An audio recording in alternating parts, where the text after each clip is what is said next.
What is reverse psychology, you ask? It is quite a simple idea, my friends. It means you suggest the opposite of what you truly desire. You might say one thing gently, but you are hoping for a different action. People, you see, have a strong wish to make their own choices. This is a fundamental part of our human nature. It is a fascinating aspect to observe in our daily interactions. Knowing this can be very helpful indeed.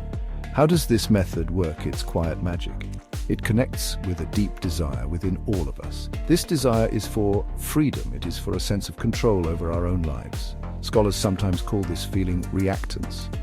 When people feel their freedom to choose is being challenged, they often push back. They might do the very opposite of what is suggested. They do this to feel they're in charge of their decisions. This is a powerful and natural human response. Is this a form of manipulation, some might wonder? Not always, and certainly not when used with good intentions. Think of it more as a gentle art.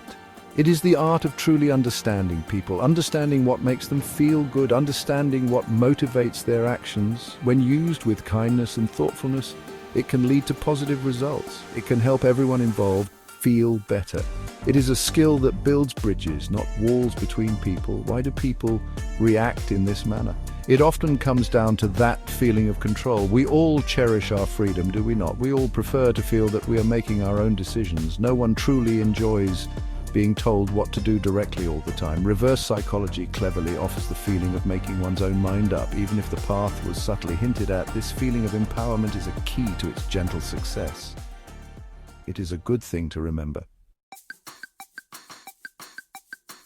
You can see this principle at work almost every day. Imagine a friend is hesitant, perhaps about trying a new restaurant you like. You could say, "Oh, that's perfectly fine." Then add, "You probably wouldn't enjoy it anyway." It's a bit too adventurous for most. Suddenly their interest might just spark. They may wish to prove they are indeed adventurous, or simple curiosity might take hold. It is a common and often playful exchange. Consider another common scene. A teenager's room is often a topic of discussion. Constant nagging about tidiness rarely helps. It can even make things worse. But what if you try a different approach? You might say, "All right, don't worry about your room for now. I suppose you prefer living in a bit of a creative mess, and that's your choice." They might then decide to clean it, to show their independence from your acceptance of the untidiness. The decision becomes theirs.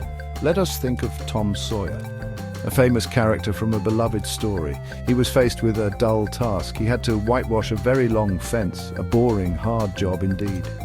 Instead of complaining, he acted as if it were a great honor, a special privilege, an artistic endeavor. Soon, other boys were watching. They began begging him for a chance to paint. They even offered him their small treasures for the opportunity. He made work seem like a desirable game. History offers us glimpses of this idea too. In tales of old, and even in strategy, a clever general might sometimes pretend to be weak, or feign a retreat from the field. This could be done to trick an opponent, to make them become overconfident and careless, luring them into a less favorable position. Understanding the thinking of an adversary is vital. This has always been true. It is a timeless tactic based on human nature. In the world of parenting, this can be a helpful tool, especially when dealing with children who are picky eaters. Instead of trying to force them to eat their vegetables, try a different way. A parent might say, "Okay, you don't have to eat your carrots. That just means more for me. These are so tasty." Sometimes the child, seeing the parent enjoy them, or feeling they might be missing out, will ask for a bite. It makes trying new food their own little discovery. This gentle technique also helps children develop a sense of autonomy. Young people need to feel they are making their own choices. For instance, you can wear the blue sweater or the yellow one, but you probably don't want to wear the yellow one today. It might be a bit too cheerful. Suddenly the yellow sweater might seem very appealing.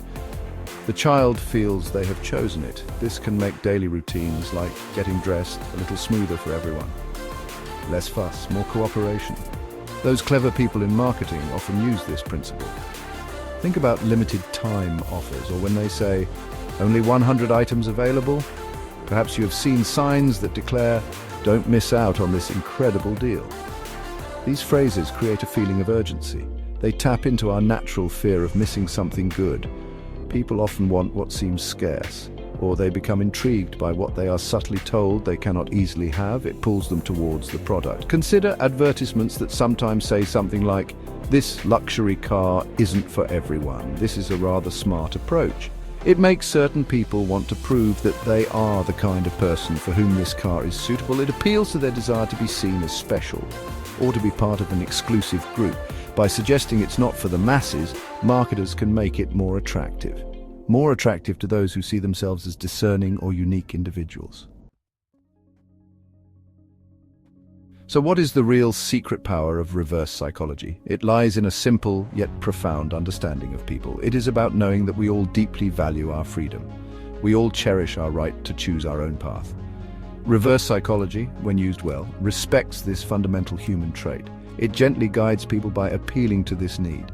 It is not about trickery, but about a deeper empathy for how others think and feel. This understanding is the first step. Its effectiveness often comes from its quiet subtlety. When this approach is handled with skill and grace, the other person does not feel manipulated. Instead, they often feel empowered. They genuinely believe the idea was their own. This is why it can be far more powerful than direct orders, or more effective than constant nagging. It works in harmony with human nature, not against it. This gentle approach often yields much better results than forceful methods. However, a word of friendly caution is always wise.